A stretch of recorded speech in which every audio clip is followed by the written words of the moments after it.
Vía Pública.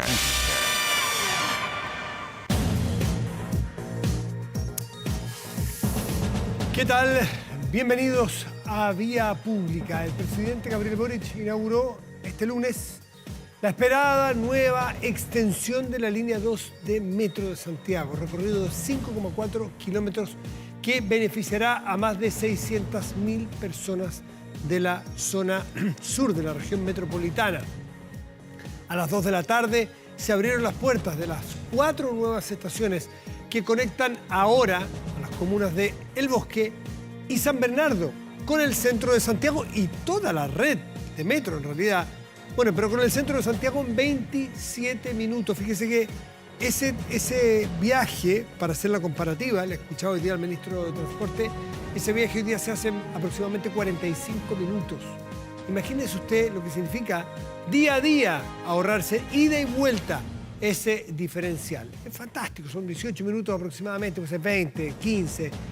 Ganar ida y otros 20 de vuelta, bueno, es fantástico. Bueno, esto se implica entonces una reducción del 32% del tiempo de traslado respecto a lo que tarda actualmente. Eso que le decía yo, entre 40 o puede ser un poco más, 45 minutos.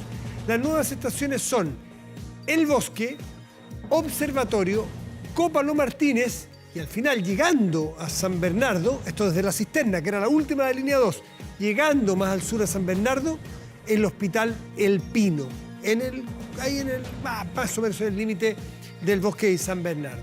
Una gran noticia para los vecinos y para la gente que vive en esa zona. En la inauguración, el jefe de Estado señaló que este proyecto no es obra de un solo gobierno, que duda cabe, esto lo hemos dicho tantas veces. Las estaciones de metro se estudian en un gobierno A, se licitan y se pueden empezar a construir en el gobierno B, o incluso 4 gobiernos.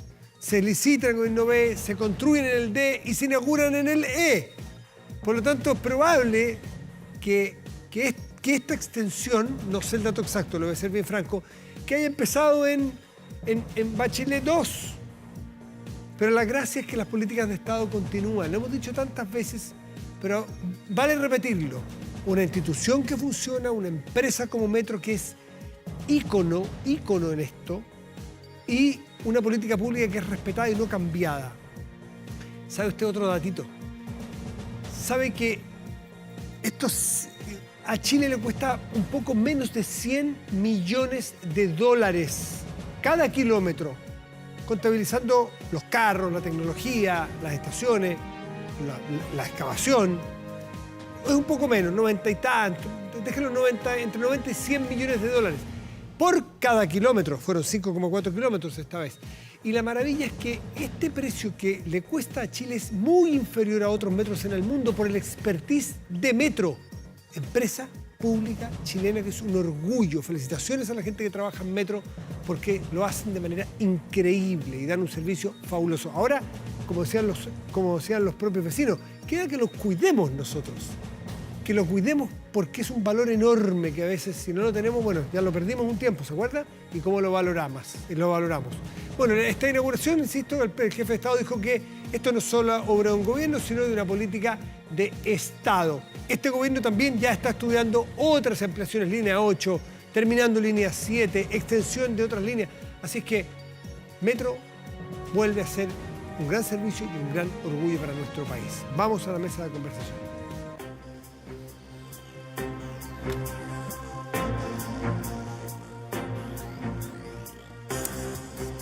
Y vamos a... vamos a conectar con Valparaíso. Sí, la Comisión Investigadora de Traspaso de Recursos a fundaciones de la Cámara de Diputados despachó el informe donde se planteaba la eventual responsabilidad del ministro de Vivienda, Carlos Montes. Eso finalmente Giselle Vergara está en el Congreso para informar. Así es, porque después de más de 3 meses, la comisión investigadora por caso Convenios votó las conclusiones de esta instancia. Un informe con 8 votos a favor y 5 en contra fue emanado de esta instancia, que hablaba de varios temas que tienen que ver, por ejemplo, con las voluntades del gobierno de participar de esta comisión, específicamente de la citación al jefe de asesores de la moneda, Miguel Crispi, quien en 2 sesiones, 2 instancias, no participó y que luego de un informe emanado de Contraloría finalmente deciden desde el gobierno que participe de esta comisión investigadora. Se habla también de falencias en mecanismos que permitan controlar y fiscalizar las transferencias de fondos del Estado a instituciones privadas, por ejemplo. Pero uno de los temas más importantes que buscaba esta comisión era sindicar de responsabilidades o no al ministro de Vivienda, Carlos Montes, todo en el marco de esta investigación del caso Convenios. El informe original que se había emanado de esta comisión señala de manera textual que fiscalizar o ejercer correctamente la dirección de formas como se gestionaba. Existía una omisión constitutiva de negligencia inexcusable por parte del ministro. Las conversaciones, los acuerdos al interior de esta comisión finalmente desprenden de un nuevo informe de 21 páginas que en el caso del ministro de Vivienda señala lo siguiente, que la omisión constitutiva de reprochable inobservancia deriva a la imposibilidad de satisfacer necesidades impostergables de los ciudadanos en el marco de su rol de fiscalizador o ejercer directamente la dirección del ministerio. Pasemos a revisar de inmediato declaraciones de parlamentarios que participaron de esta comisión investigadora acá en el Congreso Nacional. Y ha actuado con sentido común. Ese sentido que todo el mundo tiene, ese sentido que hace pensar que efectivamente aquí se robó plata, que aquí hubo corrupción, que aquí las palabras caiga quien caiga se hicieron valer. Independiente del blindaje que se le pudo hacer por parte del gobierno a algunos, se votó a favor. Siempre dijimos que esta comisión venía mal, porque no se estaba tratando de investigar realmente lo que sucedió con respecto a los casos Convenios, sino más bien era un ensañamiento tanto personal como político. Este informe es aberrante, más aberrante aún debiese ser una acusación constitucional que se base en estos argumentos. Comisión investigadora, como les decía, que llegó a su fin durante la jornada de este lunes acá en el Congreso Nacional. Las conclusiones, las recomendaciones, las sugerencias se desprenden también de este informe que solicita en una de ellas que la Sala de la Cámara de Diputados pueda solicitar enviar al Ministerio Público los antecedentes que se desprenden de esta comisión investigadora, que también durante las próximas semanas podría tener su revisión de los informes en la Sala de la Cámara de Diputados. Muy bien, pues estaremos atentos entonces, Giselle Vergara, muchísimas gracias desde Valparaíso con esta información. Y seguimos con las noticias y tratando y conversando sobre noticias de tanta actualidad como la migración en general, que es un tema que se ha tomado la agenda, pero también las expulsiones. Se discute mucho de expulsiones, se dan números de expulsiones, pero vamos a tratar de tocar el tema más en general. ¿De qué se trata cuando hablamos de expulsiones? ¿Cuáles son los efectos que puede tener? ¿A qué personas son las que se expulsan? ¿Cuáles son los requisitos? Bueno, es parte de lo que vamos a conversar con Álvaro Belolio, exdirector de Migraciones. Álvaro, muy buenas noches. Gracias por recibir nuestro llamado, nuestra invitación esta noche. ¿Cómo estás? Buenas noches, Matías. Muchas gracias por la invitación y un saludo a todos los que están viendo Canal 24 Horas. Bueno, estábamos leyendo noticias de hoy que ha habido expulsiones estos días, ¿no es cierto? Que han salido, aquí hubo 3 personas que van a salir. Se firmó que 12 personas estaban consideradas para expulsiones, 4 fueron liberadas al presentar recursos y otras 8 están entre los próximos días que van a salir, otros que han salido entre ayer y hoy, en fin. Pero nos interesa el tema de las personas. Primero, ¿quiénes son estas personas? ¿Qué tipo de expulsiones? ¿Son judiciales o son administrativas? Son personas que, hasta donde yo entiendo, no tienen ningún delito a su haber, no tienen antecedentes penales. La gran mayoría de las expulsiones, y esto en los últimos 5 o 6 años, son expulsiones judiciales, es decir, extranjeros que cometieron un delito, son condenados en Chile y se les ofrece volver a su país de origen en libertad como un método de sustitución de pena. O sea, hacen 2 años de cárcel y los otros 3 años vuelven en libertad a su país de origen. Eso lo determina un juez. Usualmente se coordina con Gendarmería y el juez te da aproximadamente unos 90 días para materializar. Si hay un problema con el vuelo o algunas cosas, no es lo ideal, pero el extranjero puede ir hacia la PDI y después volver a la cárcel en el sentido hasta que se coordine finalmente su expulsión. O sea, ahí no hay riesgo que quede libre. Tendría que haber una negligencia muy grande, pero que yo sepa no ha ocurrido al menos. Ya, los judiciales, no los administrativos, porque hay 2 expulsiones. Y de los, sí, y de los judiciales, los 2018-2021 fueron aproximadamente unos 5.500 y en la actual administración, 2022 hasta noviembre, o sea, un par de semanas, eran 1.800. Ahora vamos a las expulsiones administrativas. La expulsión administrativa no es determinada por un juez, sino que es un recurso que genera el Ministerio del Interior. La expulsión administrativa la firma o el subsecretario o el director nacional de migraciones. También puede delegar esta facultad a los directores regionales. La idea es tratar de hacerlo un poquito más expedito. Y en general es considerablemente más complejo desde el punto de vista logístico, de gestión, en una expulsión administrativa de una expulsión judicial. ¿Por qué? Porque las personas que son expulsadas administrativamente no están en la cárcel, como en las expulsiones judiciales, sino que PDI tiene que ir, después de notificarlo, de todo el proceso del proceso administrativo de generar la expulsión, PDI tiene que ir, tiene que capturarlo y lo puede retener por una cantidad máxima de tiempo. 2018-2021 el tiempo máximo era 24 horas y se expulsaron 1.350. Hoy el tiempo se amplió hasta 5 días, hay toda una discusión en el Tribunal Constitucional, etc. Y van más o menos 270 expulsiones administrativas entre el año anterior y este año. Y ahí es donde se genera la gran dificultad. Ahí es donde tiene un poco de problema el gobierno, porque capturó a 12 personas y no salió el vuelo. Por lo tanto, si no tenía el plazo, tenía que liberarla. De esas 12 personas, 4 interpusieron recursos de amparo, ¿Y eso? y ahí no hay nada que hacer. O sea, si efectivamente el recurso se rechaza, se podrían volver a capturar, pero es un trabajo difícil de PDI y es cansador, ocupa recursos, necesita coordinación, pero se puede hacer. Y de los otros 8, lo que comunicó hoy día, después de varios comunicados un poco confusos, 4 ya salieron y 4 se encontrarían en condiciones de salir en los próximos días. 4 ya salieron de Chile. Álvaro, tú con la experiencia que tuviste, que sigues trabajando en la materia, esta explicación genera la duda, ¿cuánto vale la pena?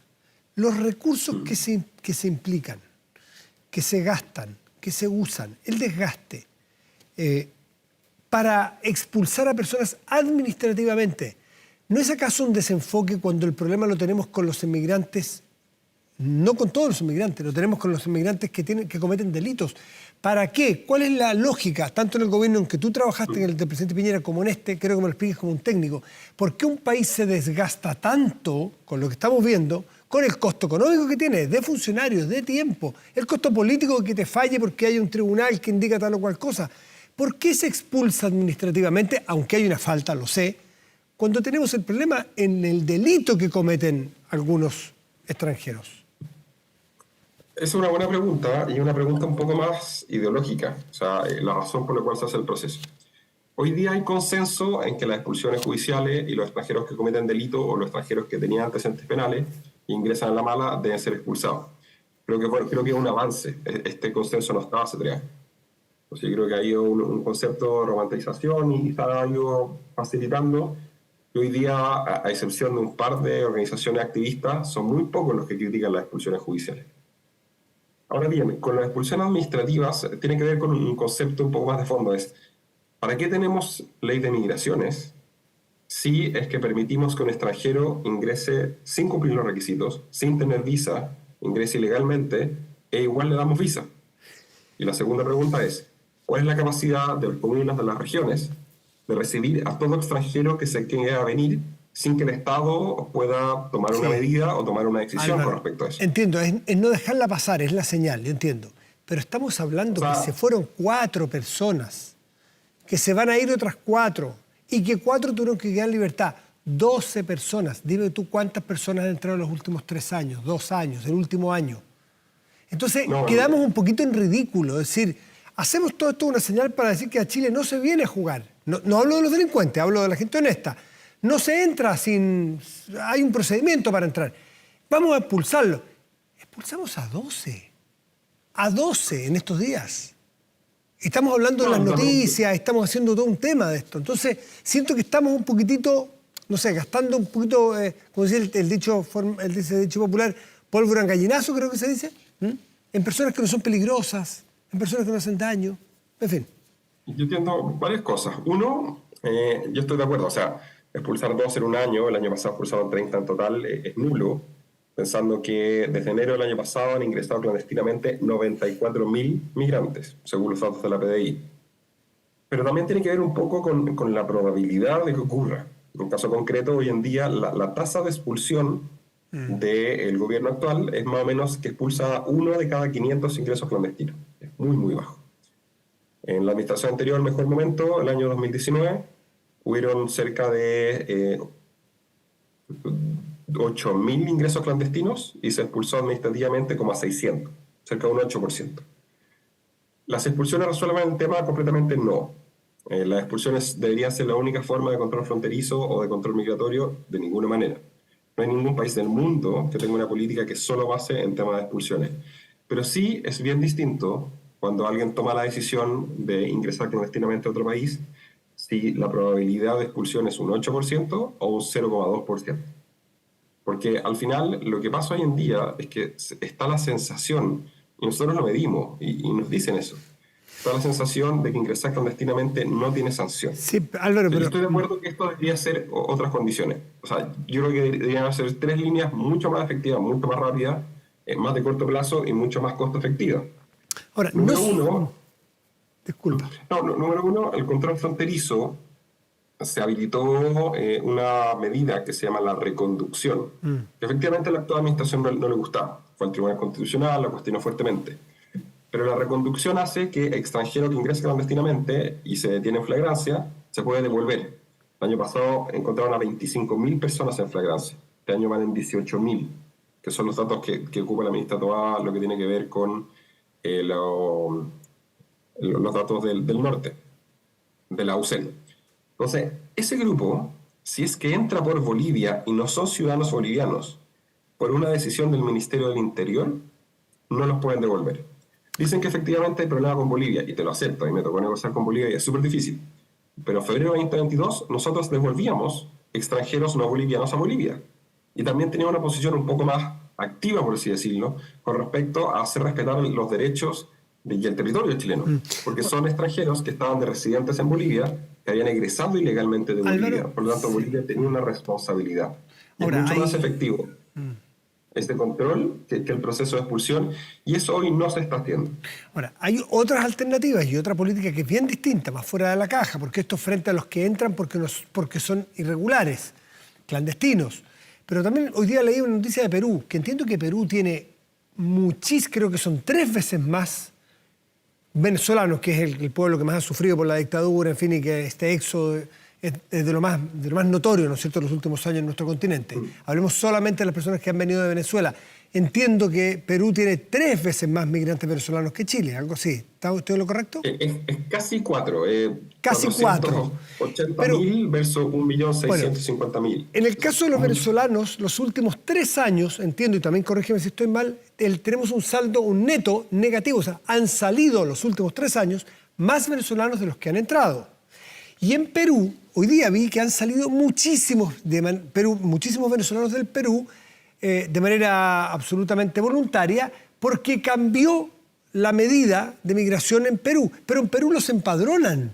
En Perú los tienen a todos los que entraron irregulares, los empadronan, les saben el nombre. Nosotros no hacemos eso, no los registramos, no los empadronamos. Entonces andan dando vuelta a personas que no sabemos quiénes son, ni sus antecedentes penales. Hay varias cosas. Uno, efectivamente Perú tiene un número muy amplio porque es bastante fácil entrar a Perú. La frontera de Ecuador con Perú es chistoso porque la caseta de control fronterizo está como a 2 kilómetros separado de la carretera. Entonces la gente pasa directo. Así es aún más permeable que la frontera que tiene Chile con Bolivia. Pero el punto principal que se asocia ahí es que finalmente las razones por las cuales los migrantes ingresan clandestinamente a los países son dos. No es tanto de condiciones políticas u otro, sino uno, la probabilidad que puedan conseguir empleo, cuánta plata pueden reunir y cuánto pueden ahorrar para mandar al país. Nosotros hicimos una encuesta con el Banco Mundial, que se publicó el año pasado, y decía que un ciudadano venezolano en promedio ahorraba $200 al mes. La gran mayoría trabaja en aplicaciones de reparto u otro, el 25%, pero $200 al mes en Venezuela es 30 veces el sueldo mínimo. Entonces, yo creo que ahí hay un tema, entonces tiene que ver con el acceso a la irregularidad, el acceso al mercado laboral, que en Chile sigue siendo, hay poca fiscalización y eso es súper transversal. O sea, eso sería muy injusto asociárselo a un gobierno sobre otro. Pero ¿por qué no cambiar? Mi pregunta, Álvaro, mi pregunta de fondo, ¿por qué Chile, si le ha ido mal con esta política en los últimos varios años, por qué no hacer la política inversa que lo que hizo Colombia en su momento con Venezuela, que es darles una visa de 1 año a todos? Con lo cual, el que no saca esa visa o no se registra quiere decir que anda por malos pasos, pues. Y la gran mayoría de los honestos sí se va a querer registrar y sí va a querer tener una regularización y una visa con Chile. ¿Por qué no usamos esa política? Porque la política de la puerta abierta o la de regularización permanente lo que hace es que incentiva y que finalmente Chile, en vez de tener 450.000 ciudadanos venezolanos, tenga 2 millones. Y hoy en día el problema es que además se concentran principalmente en el norte y en la metropolitana. Entonces, un caso súper concreto, en Alto Hospicio, el campamento La Mula, que prácticamente no existía hace 3 años, hoy en día tiene 40.000 personas viviendo en ese campamento. ¿Y todos irregulares o no? La gran mayoría de todos irregulares, completamente controlados por el narcotráfico. Entonces, ¿cuál es la capacidad de las comunas y los barrios de recibir? Porque la estimación que hacía, creo que la OIT hace un par de años, es que hay 8 millones de latinoamericanos sin trabajo en Chile. Si nosotros decimos que todo aquel que ingrese clandestinamente le vamos a dar igual una visa, tenemos el riesgo que entren 8 millones de personas. Es que si le damos visa, es que te lo doy vuelta, porque si le damos visa no van a entrar irregular, pues. ¿Y qué te dice si la verdad que la mayoría no se quiere venir a Chile? Se ha ido a Ecuador, se ha ido a Perú, se ha ido a Colombia, se ha ido a Brasil, a Argentina, y en Chile entiendo que es el país que menos tiene, ¿o no? En términos proporcionales, Chile es el país que más ciudadanos venezolanos tiene después de Colombia. La prioridad general de ellos es número 1 Estados Unidos, número 2 España, número 3 Chile. Va cambiando y es dinámica y otro. Pero proporcionalmente es alta. Si Chile generaría una propuesta de visa que entra, probablemente el número sería mucho mayor. Ahí cuántas veces nosotros hicimos una estimación en el 2020 y era al menos el doble. Entonces ahí es en todo caso una buena descripción. Pero el gran problema que uno tiene con la lógica de que el flujo aumente de forma importante, que nos pasó un poquito en el año 2017-2018, es que la capacidad que tienen los gobiernos locales de absorber ese nivel de migración no da. Porque, por ejemplo, caso de Tarapacá, que es probablemente el caso más crítico. Perdón, pero de detener a los irregulares tampoco da. Y aquí nos ha ido mal con la política 1, ¿por qué no intentar con la política 2? Que entiendo que la que usó Colombia con Venezuela. Estoy de acuerdo, porque Venezuela, o sea, el caso de Colombia era porque era país fronterizo. Si fuera un caso similar con una crisis en Bolivia, yo también lo entendería.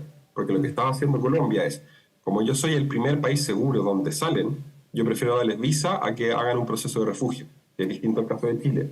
Si tuvieran una crisis así con Bolivia, yo probablemente sí propondría algo similar. Yeah. Pero en el caso específico, lo que pasa acá es que si uno genera una propuesta de visa permanente o irregular, el país no tiene la capacidad de asimilar el flujo de la gente que necesita o que tiene necesidades en Latinoamérica. Perfecto. Y ese es el gran problema. ¿Cuál es ese número concreto? Es súper difícil determinarlo, pero yo sí creo que, ocupando un poco el modelo canadiense, podría haber cierta participación de parte de las comunas o las regiones de determinar o de patrocinar a potenciales migrantes que puedan venir, que es un poco lo que han hecho los países que vayan a funcionar. Por supuesto, claro, es bastante más fácil tener la migración en Canadá cuando tu frontera la cuida Estados Unidos, que el caso chileno. Pero Nueva Zelanda, Australia y Canadá tienen modelos que son más proactivos. Lo que yo sí estoy de acuerdo es que falta mucha proactividad en la política migratoria chilena. ¿Y a qué me refiero con eso? En general se discute que entra clandestino y hacemos procesos de regularización cada 2 o 3 años, lo que no es una política migratoria efectiva en el mediano plazo.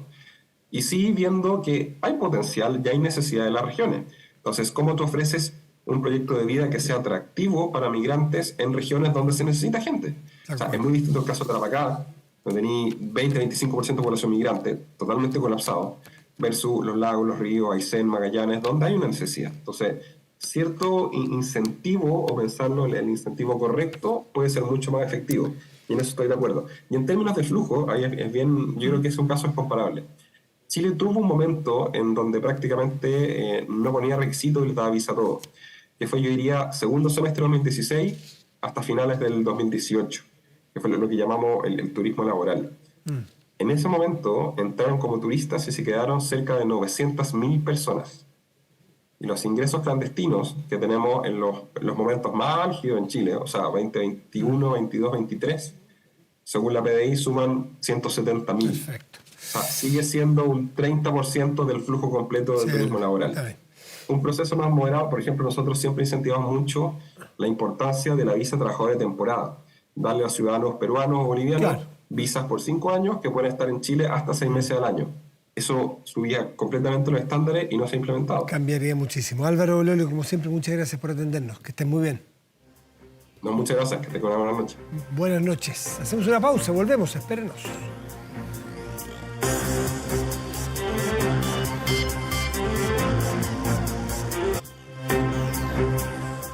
Protéjase de la delincuencia con TPY, vigilancia en tiempo real de cámaras de seguridad con audio disuasivo para su empresa. Alarmas TPY con cámaras conectadas a su smartphone y botón de emergencia móvil para su hogar. No sea usted la próxima víctima y contrátelos en tepy.cl. Bueno, quedan esta semana y 2 más para el plebiscito del 17 de diciembre, donde están las opciones a favor o en contra. A favor de la propuesta que ha hecho el Consejo Constitucional o en contra de la propuesta que nos han hecho. Vale decir esta explicación que parece muy obvia, pero es interesante ver que los que quieren votar en contra o a favor, en contra y a favor de qué están, porque hay confusiones, la misma franja a veces tiende a confundir sobre qué quiero votar yo que voto a favor, sobre qué quiero votar yo que voto en contra, sobre esto se vota. Y esto es el proyecto constitucional. Esa es una discusión. Y esa es la deliberación de cada ciudadano libre, informado, en fin. Y ese es nuestro papel, tratar de ayudarlos. Otra es qué pasa en los eventos de que gane A o gane B. Y si gana, bueno, si gana el a favor, bueno, hay una nueva constitución. Si gana el en contra, ¿qué pasa? ¿Sigue la vigente? ¿Se inicia otro proceso, un tercer proceso? Eso también queda dando vuelta, pero hoy día los partidos oficialistas han hecho una declaración comprometiéndose a que sí hay claridad. Vlado Mirosevic, diputado del Partido Liberal, está con nosotros y nos cuenta cuál es ese compromiso que adquieren, cuál es la convicción que tienen ustedes de lo que debiera ocurrir en el caso de que gane la opción que ustedes propugnan, que es el en contra. Vlado, buenas noches. Hola Matías, buenas noches. Gracias por la invitación. Por favor. Bueno,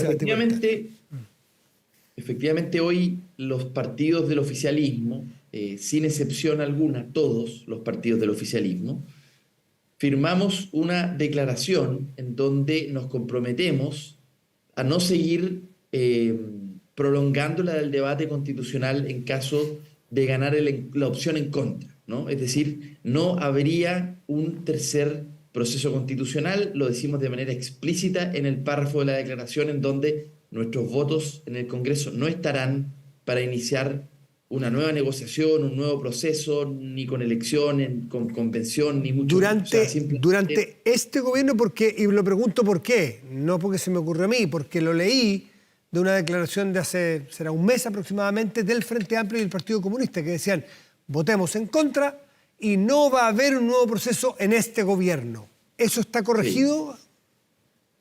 Sí, a ver, con certeza en este gobierno. No veo tampoco que haya espacio para que en el próximo gobierno se dé un proceso como este, sinceramente. Ahora, claro, no hay un horizonte de tiempo, pero será una discusión del futuro, de los próximos gobiernos, de los próximos congresos. Yo no veo que haya espacio en este ni en el que viene. Porque creo que, claro, Chile tuvo su oportunidad de darse una nueva constitución y la verdad es que yo veo que los dos procesos fracasaron. O sea, fracasamos en el intento de tener una nueva constitución. Esa es la verdad. No hay agua en la piscina para continuar con este debate. Creo que la sociedad chilena está cansada. Yo creo que todos estamos cansados del debate constitucional. Ha sido un largo tiempo de discusión. Por otro lado, ha sido pedagógico desde el punto de vista cívico, democrático, pero la verdad es que hay un cansancio general en la sociedad. Pero y hay costoso otra desde el punto de vista de la estabilidad, ¿o no?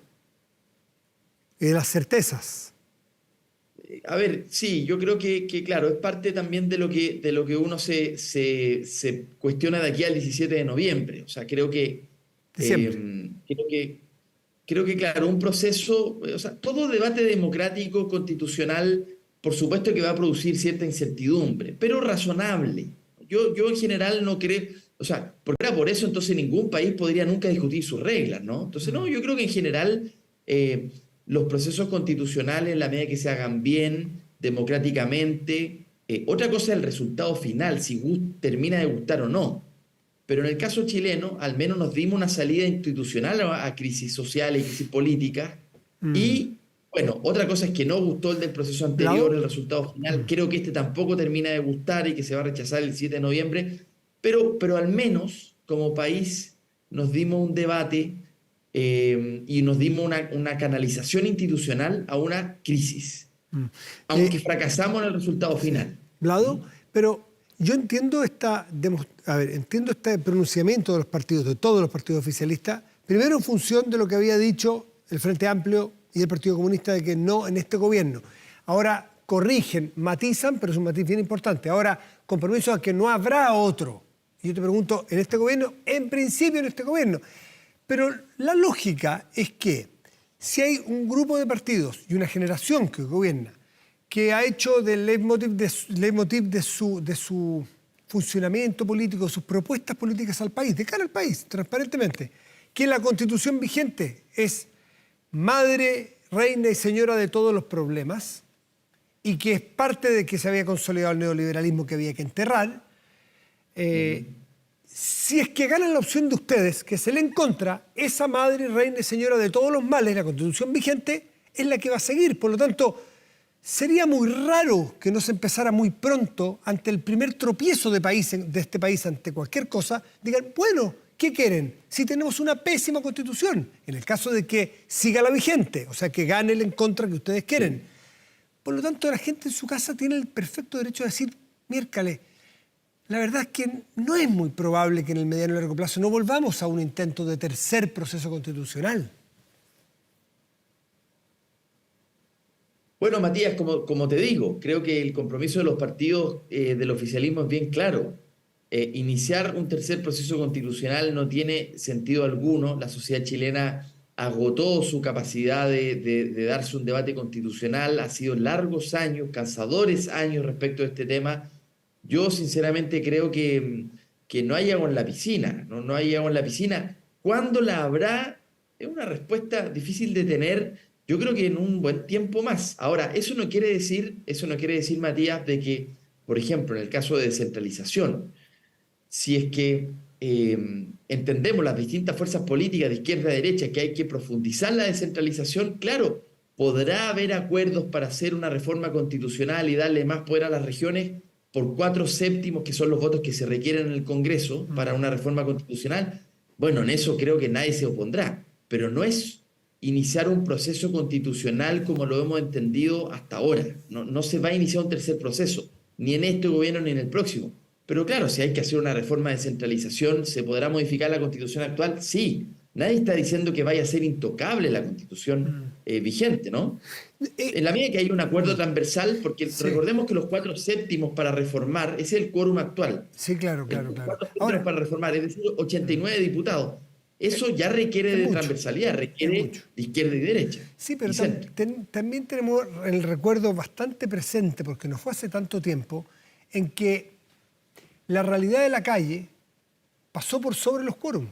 Y la presión de la calle importó mucho más que los 4/7 o los 3/5 que había en ese momento, ¿no? Eran 3/5, si no me equivoco. Eran 2/3. 2/3, perdón. 66%, 4/7, 58%. 66% de los escaños, claro. Y no, o sea, era mucho más difícil y la presión social fue mucho más grande. ¿Y por qué hablo de esta presión social?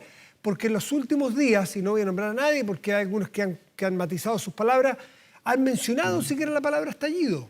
unos que dicen que lo sacaron de contexto, otros que dicen que, bueno, no nos extrañemos qué, y si pasa. Entonces, la política queda también vulnerable a que haya, frente, insisto, a cualquier tropiezo de Chile en materia de seguridad, de educación, de salud o de crecimiento, en que empecemos de nuevo y a lo mejor a algunos se les va a generar la idea de presionar, porque la vez pasada ya les fue bien presionando con la calle a partir del estallido. Entonces, los chilenos y las chilenas lo tenemos muy fresco eso. ¿Cómo nos dan garantías desde la política de que esto se va a regular desde el principio mejor?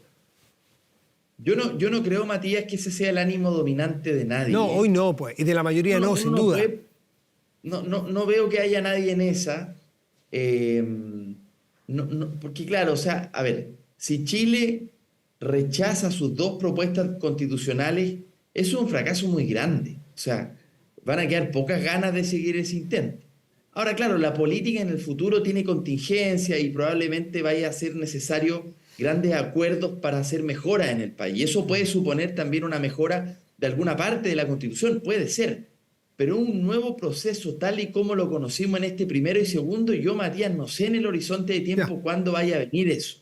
Puede ser. No, en esos términos planteados no lo sé. No, ojalá que nunca. Si nadie quiere que vuelva la violencia, nadie quiere que volvamos a la irracionalidad. No me refiero al estallido. No me refiero al estallido. Me refiero al primer proceso constitucional y al segundo. Yo no sé cuándo. Se ha demostrado una sordera de la política impresionante. Claro, por eso digo, no sé cuándo se vaya a producir un proceso como el primero o el segundo, como se dio en Chile, el proceso constitucional, me refiero, ni siquiera he estado hablando del estallido social. Claro, el estallido social es todavía mucho menos pronosticable, ¿no? Pero entonces, desde ese punto de vista, yo creo que, claro, aquí la cosa es bastante clara. ¿Cuál es la señal que hemos querido dar? Nosotros hemos llamado a votar en contra y eso supone para nosotros que no vamos a iniciar una negociación con la oposición para iniciar una nueva convocatoria a elecciones o a elegir constituyentes, ni mucho menos. El debate constitucional se cerró acá. El futuro dirá cuál es el momento oportuno o no, si es que las fuerzas políticas o la sociedad chilena sí lo entiende, pero yo creo que, mira, esto es bien excepcional además, hay que decirlo, los momentos constitucionales, porque para cambiar una constitución tiene que haber un momento. Claro.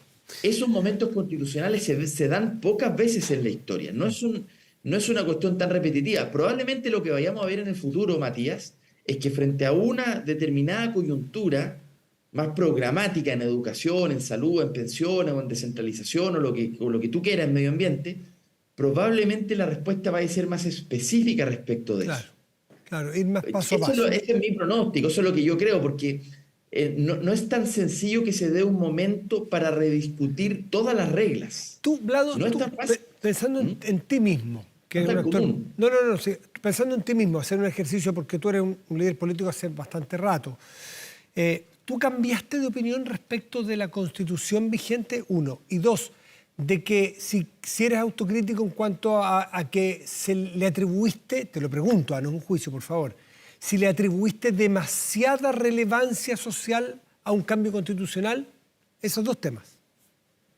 Sí, a ver, respecto a lo primero, cuando, voy a hablar en términos personales, cuando yo digo voy a votar en contra, no lo estoy diciendo porque me guste o celebro completamente la Constitución vigente, la actual, sino que lo estoy diciendo simplemente no quiero una peor, no quiero algo que considero un retroceso. Simplemente eso es lo que estoy diciendo, ¿no? Ahora, yo en particular mantengo, Matías, las críticas a la Constitución en algunas dimensiones. Yo creo que efectivamente es una Constitución que es rígida respecto a la posibilidad que los gobiernos democráticos ejerzan sus programas de gobierno que haya sido elegido por la mayoría. Yo creo que esta Constitución es poco flexible en eso. La vigente. Ahora, claro, que se ha ido mejorando, porque ya cambió, por ejemplo, antes tenía el cerrojo de los 2/3, hoy día tiene 4/7. Es verdad que ha ido mejorando. Tenía cosas como inamovilidad, comandante en jefe, senadores designados en clave autoritario, directamente. Sí, claro. Sí. Y eso en clave autoritario durante el tiempo, durante las décadas de la democracia, se fueron eliminando progresivamente y que costó y mucho. Pero ahí va la pregunta. Si eres autocrítica respecto de tu generación y tú eres parte del Frente Amplio, ¿infravaloraron esos cambios subvaloraron esa evolución que sí la tuvo el 89 y el 2005, la del 80. O sea, Claro. ¿reconoces eso? Porque esa es parte de la crítica que les hacen. Sí, a ver, yo puedo hablar al menos por el partido al que pertenezco, que es el Partido Liberal. Nosotros siempre fuimos muy cautos respecto de tratar con ojos puramente críticos el proceso de la transición. Nosotros siempre, esa frase de luces y sombra, era una frase que nosotros permanentemente decíamos. El Partido Liberal nunca habló de los 30 pesos, 30 años. Nunca hicimos esa crítica tan lapidaria a lo que entendemos fue un proceso muy difícil que llevó a cabo la generación de nuestros padres, por decirlo así, ¿no? Un proceso de transición que no tenía todas las condiciones para ser exitoso y sin embargo lo terminó siendo. Entonces, claro, Terminó sin siendo embargo, exitoso. somos críticos de Los 30 años somos para ti son críticos, pero exitosos. nosotros no, yo por lo menos hablo por mi partido, un partido de centro izquierda, no fuimos, creo yo, exageradamente críticos o injustos con un proceso que era claramente difícil de producir, que era la transición pacífica con Pinochet Con todavía Pinochet en la vigente y con uniforme. Era otras condiciones, ¿no? Claro. Entonces, no, yo por lo menos, Matías, no tengo ni una declaración, ni una frase, y mi partido tampoco, respecto, que creo que sea considerada injusta Sí, respecto o de los 30 años, respecto.